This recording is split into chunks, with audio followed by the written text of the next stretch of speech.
और अब चलिए खबरों में आगे बढ़ते हुए हम आपको बताएं कि उत्तराखंड में धामी सरकार अवैध मदरसों के खिलाफ लगातार कार्रवाई कर रही है।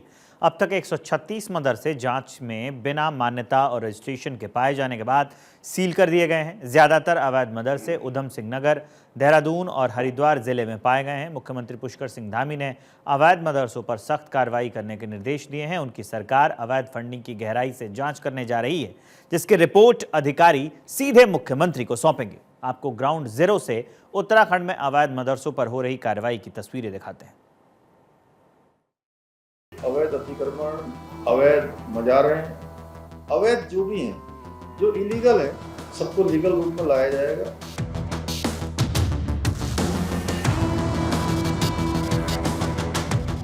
उत्तराखंड में मदरसों को सरकारी तालाबंदी हो जाना फिक्र का बाइस है। अवैध मदरसों के खिलाफ एक्शन में धामी सरकार।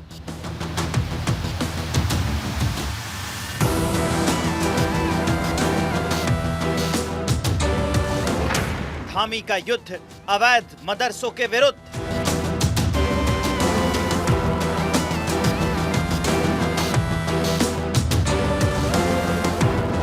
$500 अवैध का टारगेट सेट, 136 सील।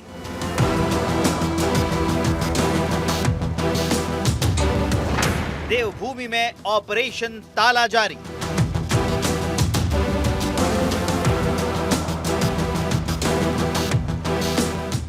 उत्तराखंड के मुख्यमंत्री पुष्कर सिंह धामी ने अवैध मदरसों पर सख्त कार्रवाई करने के निर्देश दिए हैं।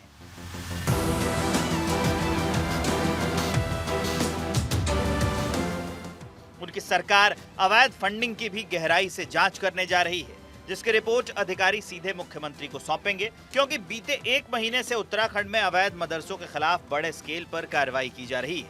अब तक उत्तराखंड में 136 से ज्यादा मदरसों को कागजात पूरे न होने पर सील किया जा चुका है।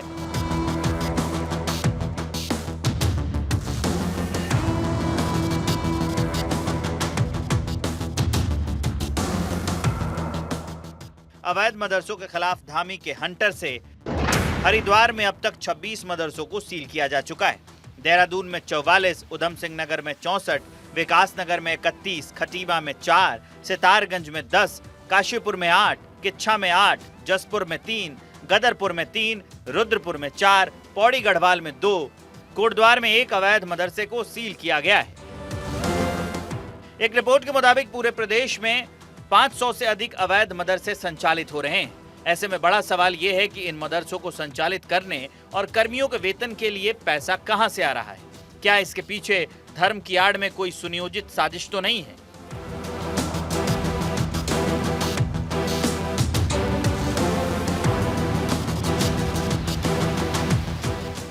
जांच के बाद यह साफ हो सकेगा कि देवभूमि में संचालित हो रहे इन मदरसों को कहीं दूसरे देशों से फंडिंग तो नहीं हो रही है। वहीं राज्य के मुख्यमंत्री पुष्कर सिंह धामी का कहना है कि अवैध अतिक्रमण, अवैध मजारों के खिलाफ अभियान जारी रहेगा। अवैध मजारें, अवैध जो भी हैं, जो इलीगल है, सबको लीगल रूप में लाया जाएगा। और जब तक ये अतिक्रमण पूरी तरह से इंक्रोचमेंट नहीं हटाया जाएगा, नहीं हटेगा, तब तक ये अभियान जारी रहेगा। और ये काम केवल शुरू करने के लिए नहीं है, ये काम बिल्कुल पूरी तरह से साफ सफाई करना है।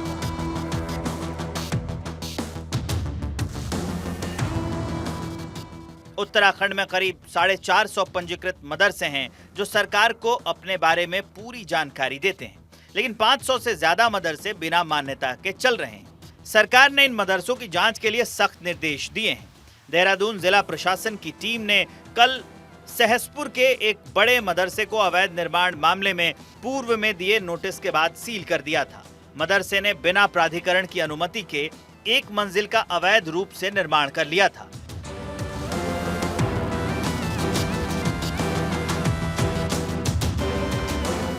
उत्तराखंड में धामी सरकार का अवैध मदरसों पर एक्शन जारी है।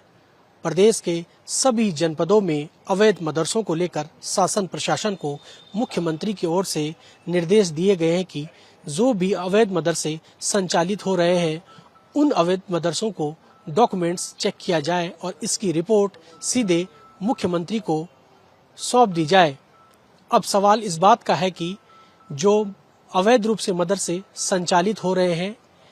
इन अवैध मदरसों में जो कर्मचारी हैं उनके लिए वेतन कहां से आ रहा है। स्थिति साफ तब होगी जब जांच के बाद ये पता चल सकेगा कि कहां से अवैध मदरसों को लेकर फंडिंग हो रही है।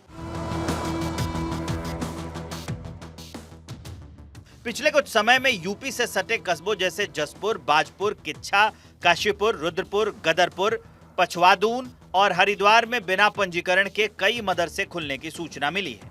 इन क्षेत्रों में अवैध रूप से मदरसों की बढ़ती संख्या सुरक्षा के लिहाज से गंभीर चिंता का विषय है। सरकार इन मदरसों के स्रोतों और उद्देश्यों की जांच कर आवश्यक कार्रवाई कर रही है।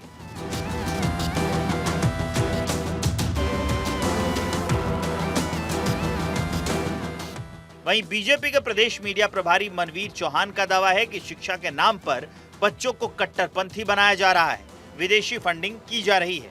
ऐसे में सरकार जांच के खिलाफ सख्त कार्रवाई करेगी। साथ ही देहरादून में लगातार अवैध मदरसों पर कार्रवाई हो रही है। दून के डीएम सविन बंसल ने बताया कि मानक पूरे नहीं होने पर यह कार्रवाई की जा रही है, जिसमें मदरसे का रजिस्ट्रेशन, शिक्षा की गुणवत्ता और वहां पढ़ने वाले बच्चों की सुरक्षा सहित बाकी मानकों पर खरा न उतरने वाले मदरसों को सील किया जा रहा है। ये भी देखा जा रहा है कि मदरसे बोर्ड से पंजीकृत हैं भी या नहीं।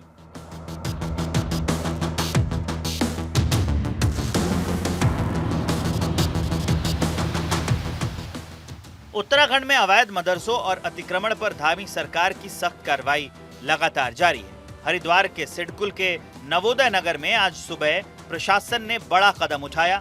उत्तराखंड पुलिस और प्रशासनिक अधिकारियों की संयुक्त टीम ने अवैध मदरसों पर शिकंजा कसते हुए मौके पर कार्रवाई शुरू कर दी है। नवोदय नगर में कई अवैध मदरसे और बिना अनुमति के बने निर्माण प्रशासन की रडार पर थे। पुलिस फोर्स के साथ तहसीलदार भी मौके पर मौजूद रहे। भारी संख्या में पुलिस बल की तैनाती को देखते हुए स्थानीय लोगों में हलचल मच गई। अधिकारियों ने बताया कि कार्रवाई के दौरान मदरसे के कागजात की जांच की गई है। संख्या कल्याण अधिकारी, शिक्षा विभाग, खंड शिक्षा अधिकारी हैं। हम लोग राजस्व विभाग से तहसीलदार और पुलिस की टीम के द्वारा ये निरीक्षण किया गया है और पाया गया है कि ये जो मदरसा है बिना पंजीकरण के संचालित है, तो इसीलिए इनको अल्पसंख्यक कल्याण अधिकारी के स्तर से नोटिस भी दिया गया है और इनको हिदायत दी गई है कि आप अपना पंजीकरण करा लें, उसके उपरांत ही संचालन करेंगे। जब तक इनका पंजीकरण नहीं होता है तब तक के लिए इसको बंद कर दिया गया, सील कर दिया। तो एक कार्यवाही जो है प्रशासनिक स्तर पे ये वेरिफिकेशन की ही कार्यवाही है कि हम लोग जो है टीम जांच भी कर रही है और जो लोग जो संचालित नहीं है उनको नोटिस भी दिया जा रहा है, क्योंकि कोई भी संस्थान है उसके लिए गवर्नमेंट की नियमावली है कि उसके वो अपना पंजीकरण कराएंगे, उसके उपरांत ही संचालन करेंगे। तो ये एक इनको सूचना के रूप में भी है, इनको नोटिस दे दिया गया, अपना पंजीकरण करा लें, जो मानक है उनको पूरा कर लें, उसके उपरांत अपना संचालन करें। जिनके पास वैध दस्तावेज नहीं मिले हैं उन पर नियमानुसार सीलिंग की सख्त कार्रवाई की गई। इस दौरान प्रशासन ने स्थानीय लोगों से शांति बनाए रखने की अपील भी की। उत्तराखंड के ज्यादातर अवैध मदरसे उधम सिंह नगर, देहरादून और हरिद्वार जिले में पाए गए, लेकिन अब इस कार्रवाई के खिलाफ जमीयत उलेमाए हिंद के अध्यक्ष अरशद मदनी ने सुप्रीम कोर्ट का दरवाजा खटखटाया है। उन्होंने सरकार की इस कार्रवाई की वजह से छात्रों का भविष्य अंधकार में जाना करार दिया है। जमीयत उलेमाए हिंद के अध्यक्ष अरशद मदनी ने सोशल मीडिया पर जानकारी देते हुए कहा कि सुप्रीम कोर्ट में याचिका दायर की है। याचिका में भारतीय संविधान और सुप्रीम कोर्ट के 21 अक्टूबर 2024 के आदेश का हवाला देते हुए अपील की गई है कि इस कार्रवाई को तुरंत रोका जाए और मदरसों के साथ साथ मकतबों को खोलने का निर्देश दिया जाए। आगे इस तरह की कोई भी कार्रवाई या हस्तक्षेप करने से सरकार को रोका जाए। सरकार की कार्रवाई को उन्होंने अदालत की अवमानना माना है। इस कार्रवाई को लेकर राज्य सरकार लगातार ये बात कह रही है कि जो भी शिक्षा संबंधित नियमों का पालन नहीं करेगा उस संस्थान के खिलाफ कार्रवाई की जाएगी, भले ही वो मदरसे, स्कूल या कोई भी जगह हो जहां बच्चों को तालीम दी जा रही है। जमीयत उलेमाए हिंद के अध्यक्ष के साथ साथ राज्य सरकार की इस कार्रवाई का उत्तराखंड में भी मुस्लिम संगठन विरोध कर रहे हैं, लेकिन इन सब के बावजूद राज्य सरकार की ये कार्रवाई लगातार जारी है।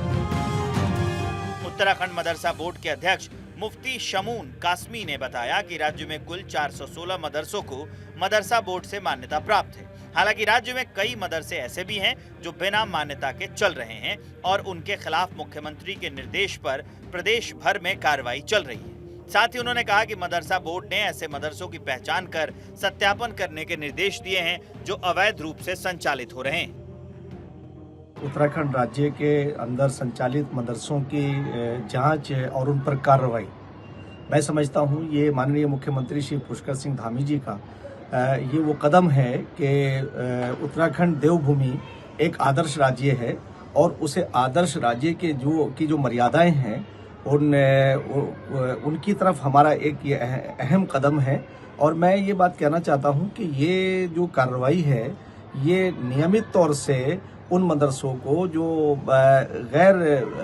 गैर मंजूर शुदा हैं या कहीं से एफिलेटेड नहीं हैं, ये उन्हें नियमित तौर से लाने के लिए और डिसिप्लिन में लाने के लिए है।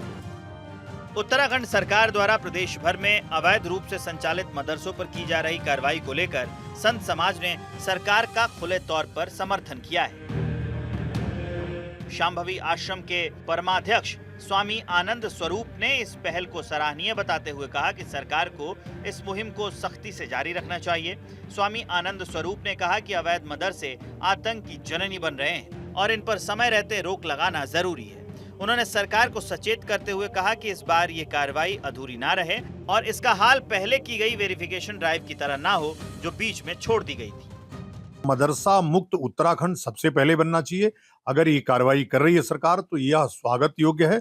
माननीय मुख्यमंत्री जी का बहुत धन्यवाद है कि देर आए दुरुस्त आए। हाँ, लेकिन अगर ये अपूर्ण रह गई तो फिर वही वेरिफिकेशन ड्राइव वाली हालत हो जाएगी। जो कार्रवाई सरकार कर रही है वह काबिले तारीफ है, स्वागत योग्य है और दबाव और मजबूत तरीके से इस कार्रवाई को संपन्न कराएं।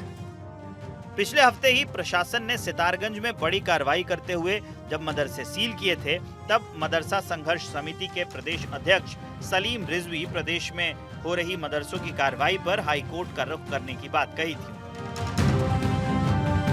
उन्होंने कहा था कि निजी संपत्ति पर मदरसा चलाना कोई अवैध नहीं है। आर्टिकल 25 है जो मौलिक अधिकारों की बात करता है। ये कार्रवाई धार्मिक स्वतंत्रता पर हमला है। उत्तराखंड में मदरसों को सरकारी तालाबंदी हो जाना फिक्र का बाइस है और बहुत ज़्यादा ये सोचने की बात है और धार्मिक स्वतंत्रता पे कहीं ना कहीं हमला है। और ये सबसे बड़ी परेशानी की बात यह है कि पूरे उत्तराखंड में, इसमें सितारगंज, खटेमा, देहरादून और भी बहुत सारी जगहें आती हैं, लगभग 50 से अधिक मदरसों पे सरकारी तालाबंदी है। ये कहीं ना कहीं हमारे हक हुकूक पर सीधे सीधा हमला करने का काम किया जा रहा है। हम बहुत ही जल्द मदरसों के तहफ़्फ़ुज़ के लिए मजबूत कदम उठाएंगे और इस मदरसे के तहफ़्फ़ुज़ के लिए हाई कोर्ट का रुख भी करेंगे। अवैध मदरसों और अतिक्रमण पर धामी सरकार की सख्त कार्रवाई लगातार जारी है, लेकिन सवाल ये है कि इन मदरसों को संचालित करने और कर्मियों के वेतन के लिए पैसा कहां से आ रहा है। जांच के बाद ये साफ हो सकेगा कि देवभूमि में संचालित हो रहे इन मदरसों के लिए कहीं दूसरे देशों से फंडिंग तो नहीं हो रही है। वहीं हरिद्वार में भी अवैध मदरसों के खिलाफ कार्रवाई जारी है। मदरसे हैं जो संचालित हो रहे हैं उन पर जो प्रशासन है वो कार्रवाई कर रहा है। लक्सर के 5 से अधिक ऐसे मदरसे हैं जहां तहसील प्रशासन ने उनको सील कर दिया है। वहीं मुख्यमंत्री पुष्कर सिंह धामी ने इस मामले में साफ कर दिया है कि प्रदेश में किसी भी अवैध गतिविधि को बर्दाश्त नहीं किया जाएगा और ऐसे मदरसों के खिलाफ सख्त कार्रवाई की जाएगी। उत्तराखंड सरकार ने अवैध मदरसों के खिलाफ व्यापक अभियान चलाकर स्पष्ट कर दिया है कि राज्य में किसी भी तरह की अवैध गतिविधि को बर्दाश्त नहीं किया जाएगा। अब सरकार इन मदरसों की आर्थिक फंडिंग की गहराई से जांच कर रही है ताकि हवाला या विदेशी फंडिंग का पर्दाफाश हो सके।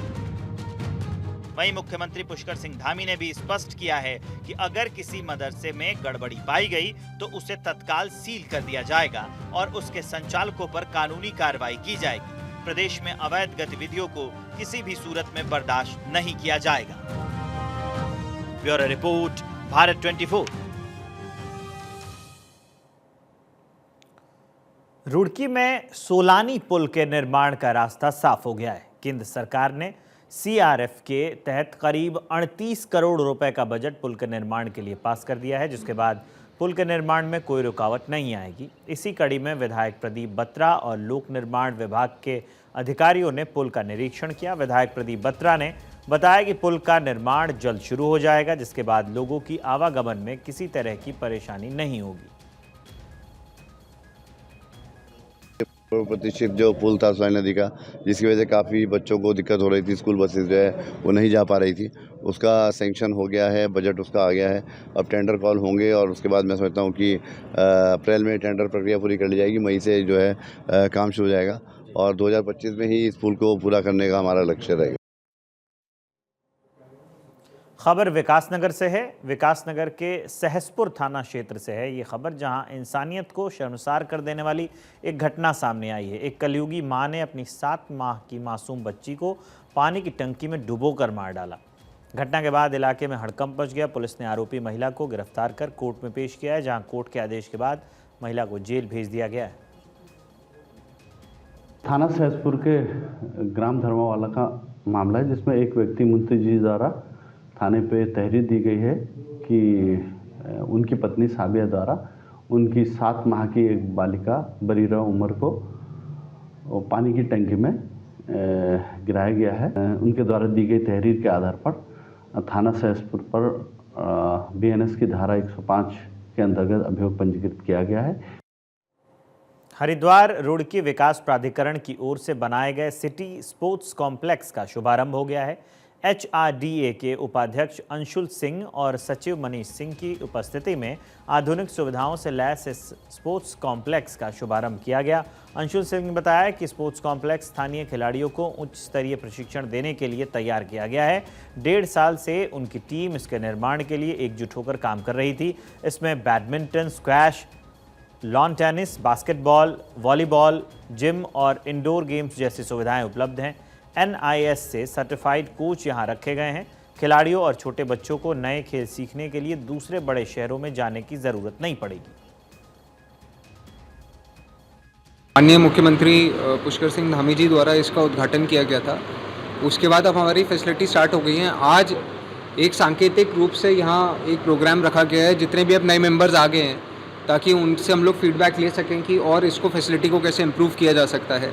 साथ ही साथ जो हमारे जो फैसिलिटीज़ थी जो अभी रन नहीं कर रही थी, जैसे हमारा स्क्वॉश कोर्ट हो गया, ऊपर फुटबॉल हो गया, तो वो भी अब हमारी स्टार्ट हो गई हैं। जितने भी HRDA के रूल्स रेगुलेशन पॉलिसीज़ है वो सारी वही हम लोग फॉलो करेंगे।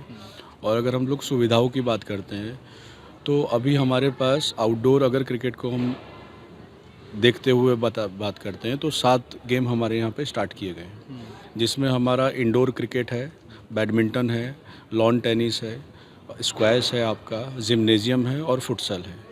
और अभी इसके साथ साथ हम लोगों ने 3 गेम के अंदर अपनी एकेडमी भी स्टार्ट की है, जिसमें कि NIS सर्टिफाइड आपको जो है कोचेज़ अवेलेबल रहेंगे।